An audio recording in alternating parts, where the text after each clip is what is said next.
We came back when the bowling department was Mustafiz আজকের ম্যাচে ভালো বোলিং করেছে।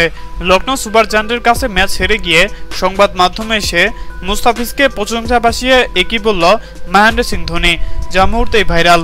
দর্শক, আজ লখনৌ সুপার জায়ান্টের বিপক্ষে শুরুতে টসে হেরে ব্যাটিং করতে নেমেছিল চেন্নাই সুপার কিংস।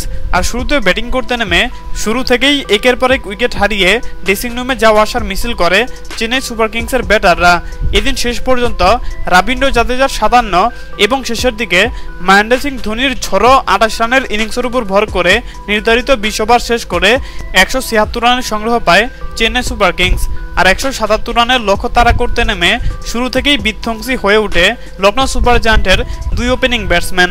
দুই ব্যাটসম্যান মিলে বিধ্বংসী ব্যাটিং তাণ্ডব চালিয়ে চেন্নাই বোলারদেরকে রীতিমতো কচুকাটা করে এবং কি ওপেনিং জুটিতে ১০০ রানের উপরে পার্টনারশিপ করে এই দুই ওপেনিং ব্যাটসম্যান এবং কি দুই ব্যাটসম্যান মিলে অর্ধশতক রানের দেখাও পায়।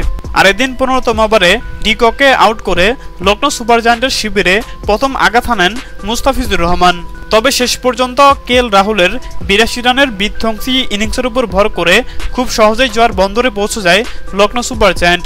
আর লখনৌ সুপার জায়ান্টের কাছে এইভাবে ম্যাচ হেরে গিয়ে উপস্থাপকের প্রশ্নে MS ধোনি বলেন, আজকের ম্যাচে আমাদের বোলাররা অনেক বাজে বোলিং করেছে। তবে মুস্তাফিজ শুরুর দিকে প্রথম ৩ ওভার ভালো বোলিং করলেও শেষ ওভারে মার খেয়েছে। তবে সবকিছু মিলিয়ে আজকের ম্যাচে মুস্তাফিজ ভালো বোলিং করেছে।